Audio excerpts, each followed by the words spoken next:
Everyone hear me okay? I apologize in advance. I just kicked laryngitis from my hectic travel schedule last week. So if I go on a coughing fit, I've got some water here. I hope I don't lose my voice, but should be good.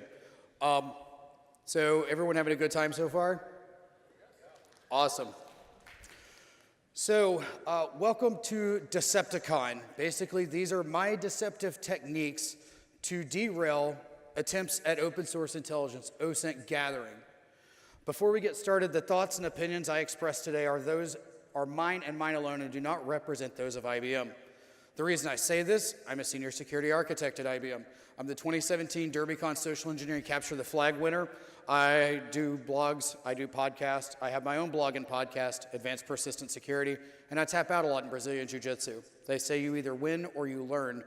I think I learn a lot because I always tap. But aside from that, this is the trophy from the Social Engineering Capture the Flag.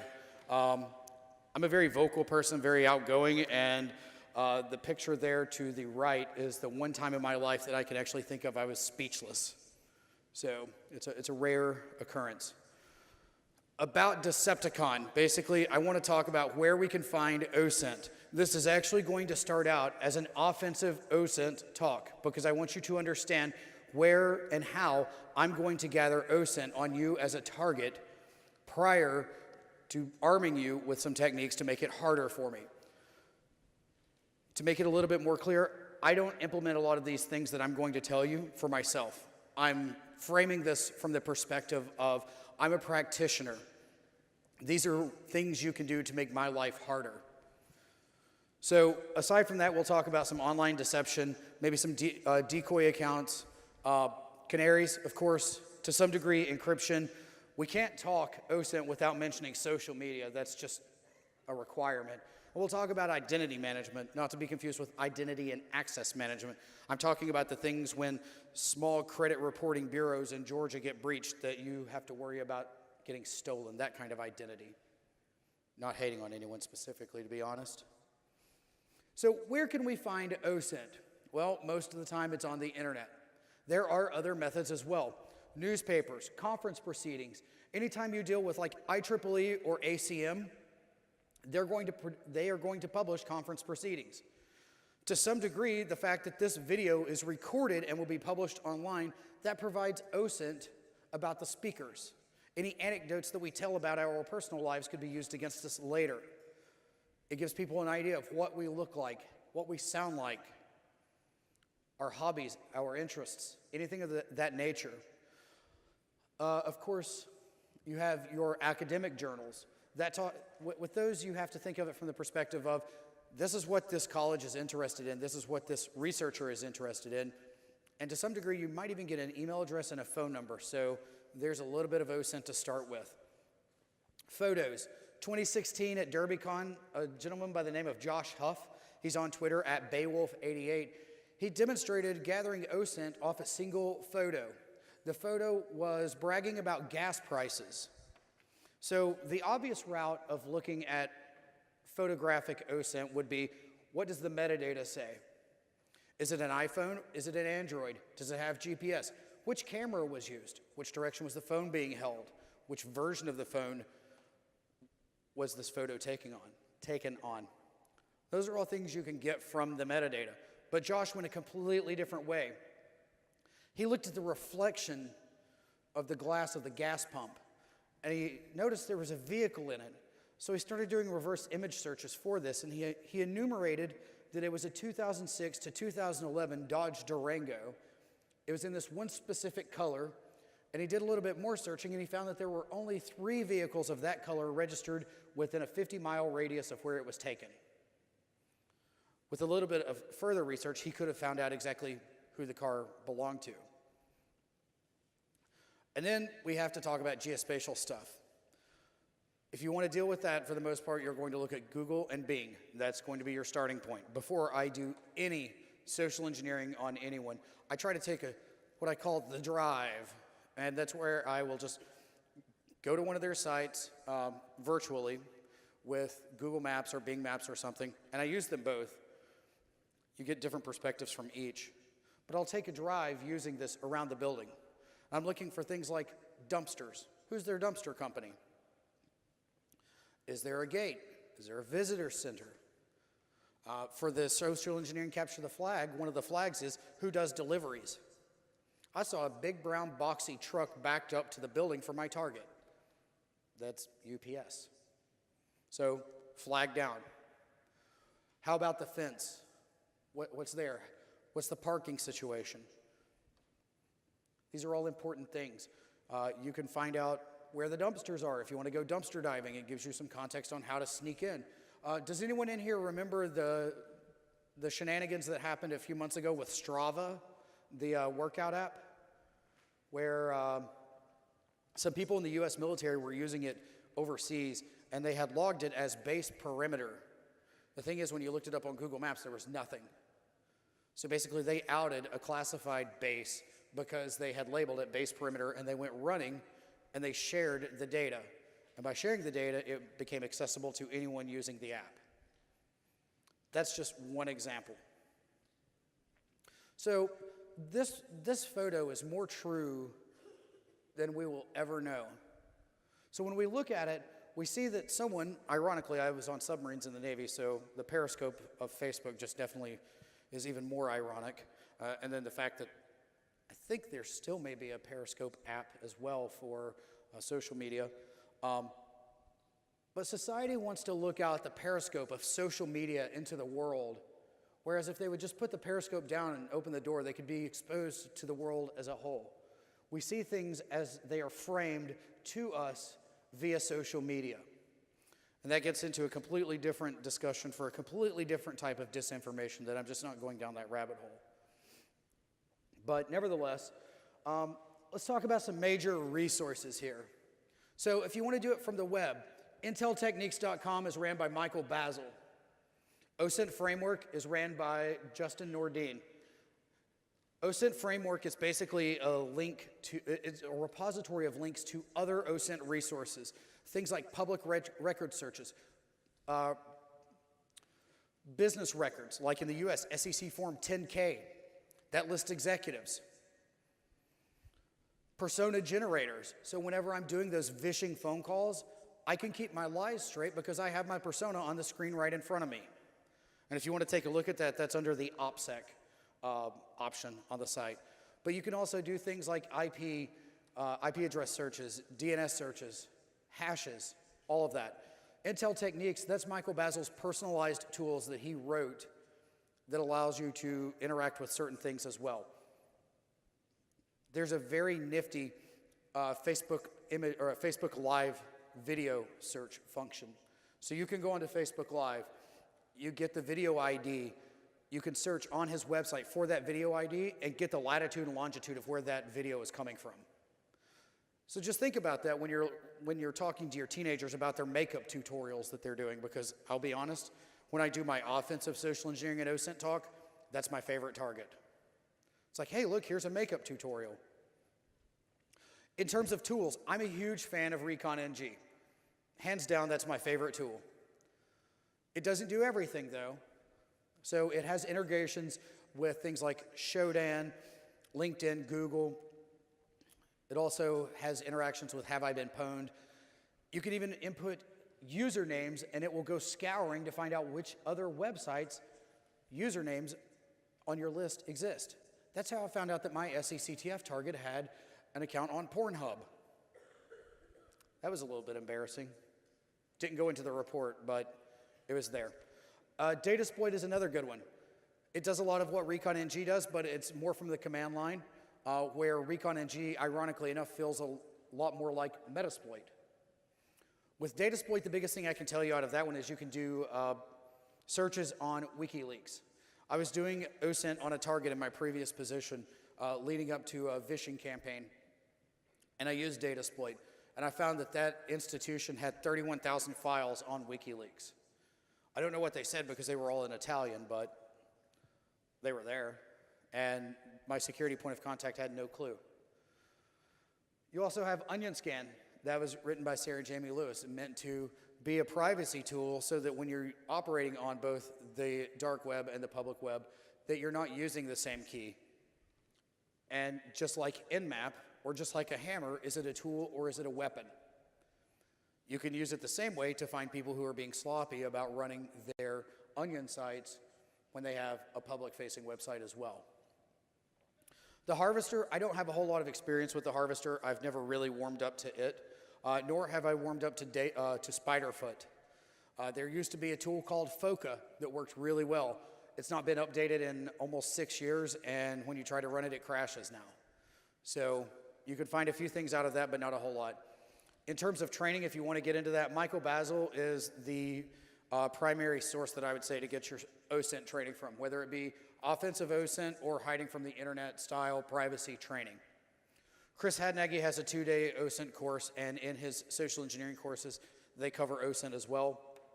Justin Seitz, a Canadian, actually, he has a Python course that actually teaches you how to interact with APIs. If you take the Python course, you actually learn how to interact with the Twitter API and get meaningful data out of it. I highly recommend it. And then Micah Hoffman has his 4-day SANS course, and it's not on the slide, but I actually, starting in June, I will have a 1-day social engineering and OSINT course through EC Council. That's actually what this t-shirt's for. So if you come to the class, you get this cool t-shirt if you want it. And I seriously did lose my password, so anyone who wants to give me their password after this presentation's over, just meet me in the back corner. I'll take them down. It'll be purely secure, I promise. I would never lead you wrong. Can you help me? And from a social engineering perspective, those are the 4 most important words you can drop. But in terms of OSINT, where else can you get OSINT? You get a little liquid courage in someone, and they're willing to tell you anything. Think of it from the perspective of a salesperson. When you've interacted with salespeople professionally, one of their first questions, tell me about the problems you face in your organization. Tell me about your environment. What was your mom's name before she was married? See how I phrased that? It's the same concept. So realistically, you could do the same thing in bars. Restaurants. There's a restaurant where I live in Tennessee. It's a Thai place. I like to sit in the bar area, and there's these little portholes that go into the dining room. You wouldn't believe the number of $500,000 deals that I've heard tank because someone doesn't know what they're doing from the social engineering perspective. Just because I'm sitting there listening to the whole deal going down, and I'm learning it, which companies are going to grow, which are shrinking, who's about to try to buy whom, all sorts of things. I was walking around a Macy's Christmas around, I think, 2015 or 2016. There's a gentleman on the phone. Yes, that number is 48675303990357684. Expiration date, October 2020. Oh, the code on the back, that's 123. In the middle of Macy's. If you want to use that credit card number, have at it. It's not real. I give it to scammers all the time. If you hear the first 8 digits, the other 8 make sense. So it's 486753039. And just do it backwards. Family and friends. Who in here does not have a social media account whatsoever? Okay, siblings, parents, friends. Do they? None. Not a lot of friends or family. That almost sounds like a challenge. Because even if you don't have an account, someone you know does, there's a good chance Facebook already knows what you look like. They probably already know your political affiliation just because of pictures you've been in. Whether it's your friends, it could be venues you went to. It could be something to that nature. Back windshields. I can't count the number of times I've nearly crashed my car trying to take pictures of back windshields with interesting stickers. And I don't even know what's going on with this back windshield here in this. I mean, I really don't. Based on the halos, I'm going to assume someone died. And I'm going to assume with those 3 children, I don't know if those are stepchildren or not, but there's probably a crazy cat lady involved. I don't know. We can obviously tell that it's Baltimore as well. Additionally, forums. People typically use the same username everywhere. They use it in forums, they use it in email. wherever. That's just one way that I can trace you. A lot of mailing lists actually end up publishing everything as a forum later. I used that in the SECTF. My target, they had a former employee that had posted for help about their storage array. Yes, he copied the configuration file. He did not sanitize anything. He gave explicit versions, a lot of information he really shouldn't have. Where did he go wrong? He didn't snip the signature block. So when I did the search for the regular expression at company.tld, there it was. Job boards, that's a double-edged sword. Indeed.com is one of my favorites for two reasons. I find out who's hiring for what. I might find out what technologies they're using.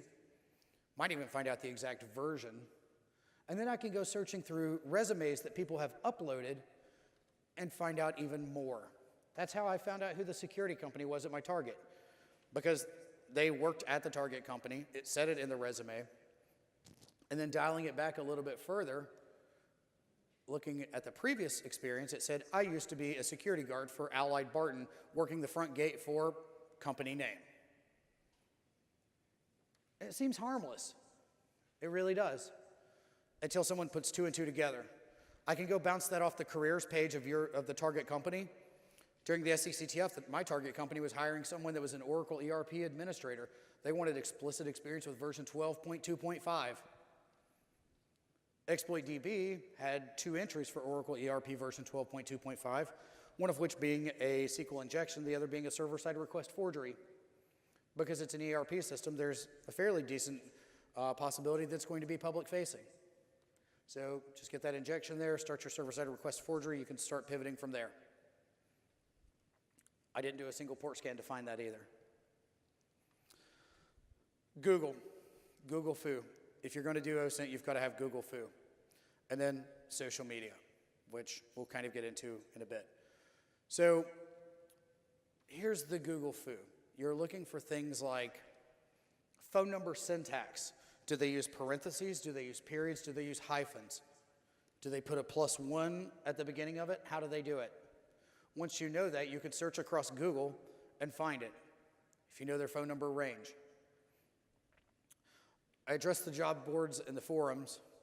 With that user that had posted to the mailing list and not sanitized his signature block, actually found his GitHub account as well. Leading to that GitHub account, I found that he had scripts for Netflix ICE, which is used to estimate your AWS costs. I found some scripts for Nagios, availability monitoring, which, okay, arguably that could be used at home. I found a few scripts for Macs, okay, that could be at home as well.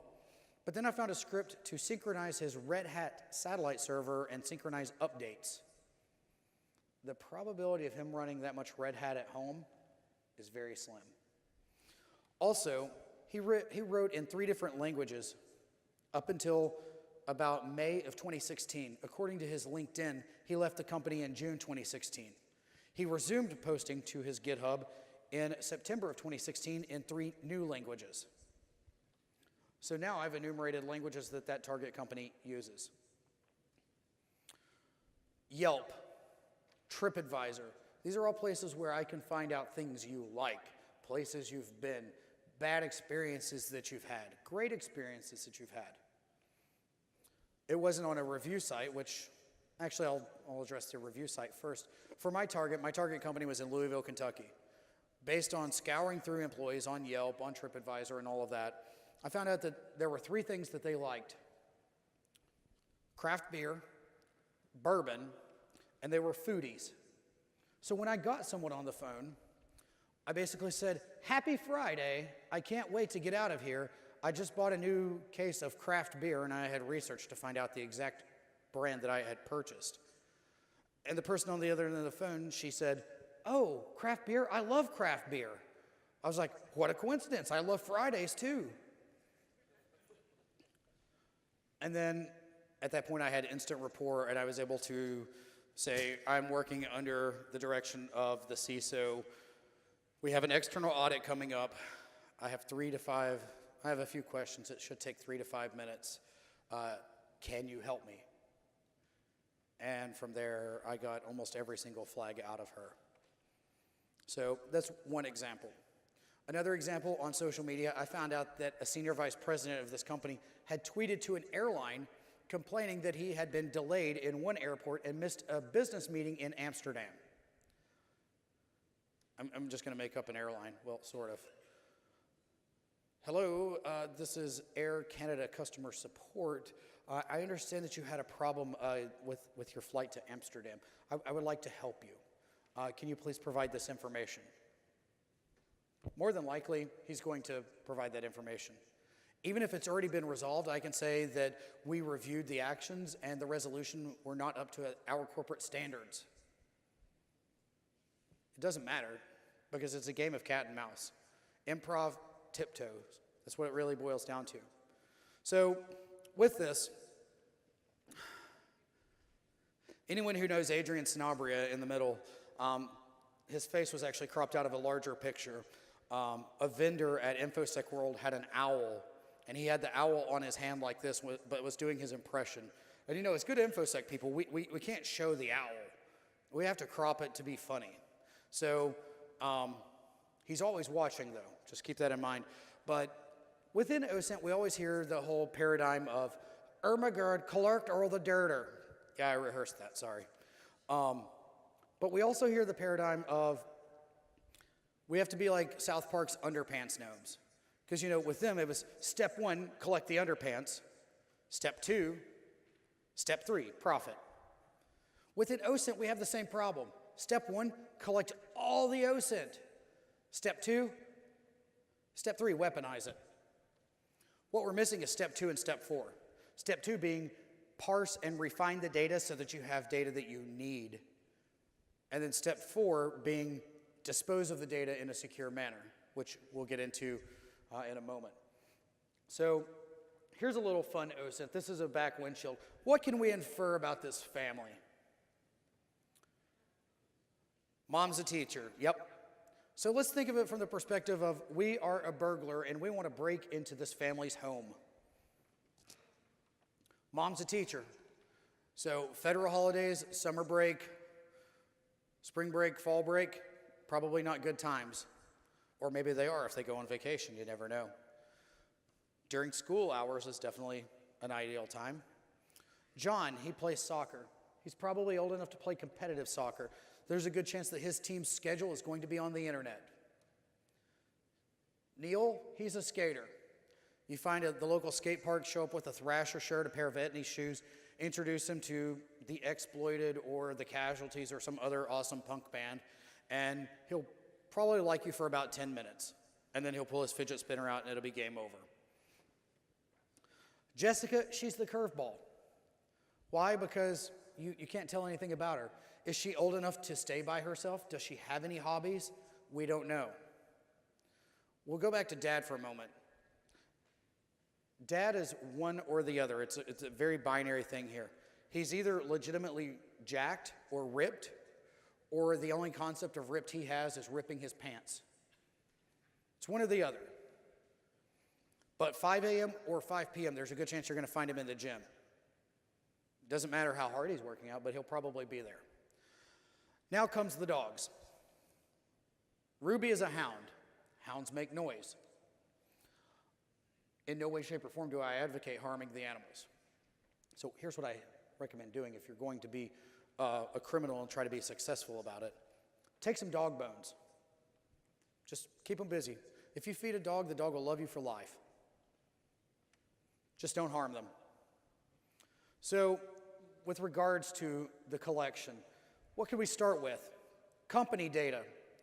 If you go to Bloomberg and search Bloomberg.com and you search for your company, your target company, you're going to find out things like the locations, the phone number, the address, maybe even the email syntax. You can find out the manager's names and any other affiliations they have, like are they on a board of directors for something else? Then we want to look at things like vendors. Who's your antivirus company? Who do you sell antivirus to? Because as an attacker, we're going to try to look at it from the perspective of what do we have to evade, right? And then affiliations, we can all think back to Target. the HVAC company had some security flaws, and that allowed the attacker to pivot into target. That's just one thing you can find out via OSINT. Social media. I love chasing PR people, but I'll tell you a secret about PR people too. They are boring. They almost never post anything of value. One exception though. They follow the people who do. My target company, their PR people were absolutely boring. They posted pictures of hummingbirds and bird baths. I was like, man, this is life on the edge here. I should mail them some garden gnomes. But they followed all of senior management that did post the fun stuff. They followed all of the C-levels, all the senior managers, and then any of the people within the organization that were known to be public speakers. Come to think of it, I have a few people from my PR department that follow me on social media. Anyway, but that's your key employees. If I want to get to the CEO, and I know the CEO is an avid runner, obviously I'm not an avid runner. I mean, I run to the refrigerator from time to time, but that's about it. But if I were working with a team, there's a good chance someone on that team could actually pose as an avid runner, get close, build rapport, ask the questions, find out what they need to know. If they're an avid golfer. So it's all about context. I use the phrase, it's the context for the contact. That's what you're looking for. So for Google, you want to use innovative thinking. Things like your company name plus the phone number syntax. You're going to find all the sales, PR, and marketing people right there. You may even find legal. Okay, now the next one, you're going to do an advanced Google search against that company's website, company.tld, file type PDF, or doc, or XLS. That's going to find any PDFs, any Word docs, any spreadsheets that's out on the internet. From that, you might find some sensitive stuff like passwords. Alternatively, you may find out things like who created it, what operating system they have, what they use to open PDFs. From the perspective of the SECTF, those are all flags. From a real-life perspective of an attacker, those are all ways that someone could exploit their way in.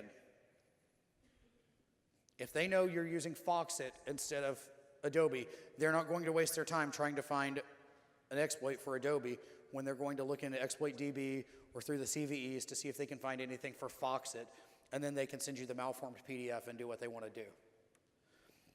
Again, there's the same thing with the phone numbers. You're going to find a little bit more when you actually go searching across the website as opposed to the internet as a whole. And then there's Bloomberg. So I'm going to reiterate some gold mines per se. Indeed resumes, the GitHub repos. Customers, they're going to post what they love and hate about your company. Another thing I learned, employees are going to give companies 5-star reviews. And then when they leave, they're going to change it to 1 probably, maybe. Depends on the terms, but most often employees get 5-star reviews. Of course, there's the targets that we're looking for to get information. The technical staff, executives. I love targeting executives because if I can get to them, they assume that someone's already vetted me and they inherently trust me. If you spoof a call from legal to the CFO, I say this with experience, you will get domain admin on a bank without doing a port scan. It's happened before. Potential vendors. And then of course LinkedIn, where everyone is the director or chief executive something, right? So as we start the transition into the actual Decepticon, let's talk about training the people. So we can do things like rate limiting to slow my scraping of your site down, or my ability to use tools like Spiderfoot or Foca to get the information from your site. You can use canaries. So if you get an email address or an email at your canary address from someone, you immediately know that they've scraped you and you should block them. Disinformation, we're going to talk about. Segmentation and DLP, we'll talk about as well. Encryption kind of works, but not really. It's worth mentioning. But of course, you've got to train the people on policies and procedures and incorporate it into your policies and procedures. Train the people. Train them about insider threat, social engineering, open source intelligence activities. Have recurring training. Yeah, you've got to have your annual 1 hour check the box training. Great, do it. Then employ quarterly or monthly training, not to exceed about 30 minutes, to keep them abreast of threats and trends that you are seeing, things that are of interest to them. I'll give you a hint. If you teach them how to protect their family, they will do that and bring it back even stronger. Role-based training, HR, accounting, sales, they are all expected to open emails with attachments and open the attachment. Train them on what to look for. Executives, the same thing, just as I stated before, they think of things from a different lens. Keep that in mind. When you're doing this, incorporate it with your incident response plan. People should know exactly how to report it, such as phone, carrier pigeon, smoke signal, text message, Slack, in person, whatever. I don't recommend doing it via email. Because if someone thinks they're breached, there's a good chance your email has been compromised. What actions do you want them to perform? What data do you want them to give you? Do you want them to unplug the yellow cable from the back of the computer or the network cable? I think of things like this from the perspective of, if I were telling my mom how to do this, what would I tell her? She's not going to know what the network cable is, but she's going to know what color yellow is. So I recommend using the same color networking cable if possible as well. If someone clicks a fish or falls victim to this, don't beat them over the head. Give them something to work with. Gamify it. Collection considerations. What is the end game? Is what you're doing ethical? Is it legal? How do you protect the data? So now, we're into Decepticon. Who is the adversary? What do they want? What are their capabilities? What have you done to target them? What vectors could they use? What happens when they find you? Here's some notes about OPSEC. If you want some blogs, here are some blogs. I've kind of went a little bit ahead of my time, so I'm going to have to speed up just a little bit. But if you want to opt out, here's a link to a Google Drive that will actually give you links to opt out of anything you could possibly want to opt out of. Secure internet usage. I'm not saying don't use Google. Calculate the risk. Use a VPN. Be careful of your browser extensions and your add-ons. They may or may not be vetted. Vulnerability management is low-hanging fruit. Cloud storage. Leaking Amazon S3 buckets. That's something to keep in mind. The file metadata. What can I pull from the file if I download it?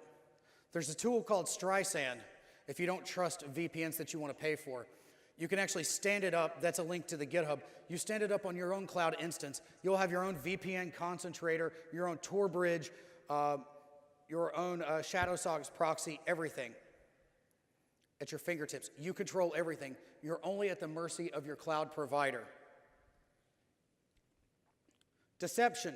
We have disinformation and we have deception. So, sock puppet accounts, fake email addresses, social media. You can do phone and payment. I mean, the Sudo app allows you to have an email address, a phone number, and you can even do payments through Sudo Pay. Deception, you have honey things like honey pots, honey jobs, honey docs, whatever. And you have canaries. Let's talk about disinformation briefly. We're just trying to make it hard. We're not trying to make it impossible. We're trying to make it hard for me to do the attribution. Create your accounts. Use different browsers. Do it from different locations. Do it from mobile. Do it from wireless, so forth and so on. If you're like me and you publish your travel schedule, don't do it on your travel schedule. Do it at another time. Put bad information out. Misspell your name.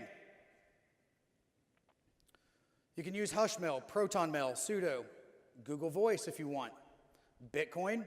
Have a plethora of social media accounts. I have at least 7 accounts right now. Some have my picture, some don't. Some have my name, some don't. If you want to go the route, have a New Mexico LLC. It's tied to your name, and you can be anonymous to your registered agent.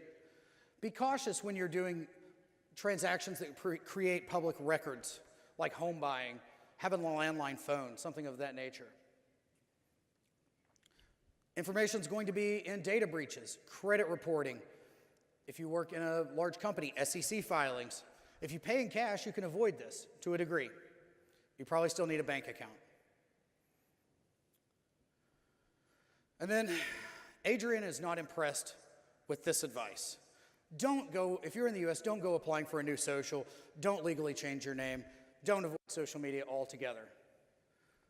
That's just the end game of it. You can use your canaries, you can use your interactive technologies, you can have your decoys. I recommend canaries if at all possible, but I believe I'm running out of time, so I apologize for not finishing the final few slides. Does anyone have any questions in the interim? Okay, in the interest of time, thank you for your time. I apologize, I got a little slow on this. Trying to kick the sinus infection and laryngitis definitely played a role, but thank you for coming out and enjoy the rest of the conference.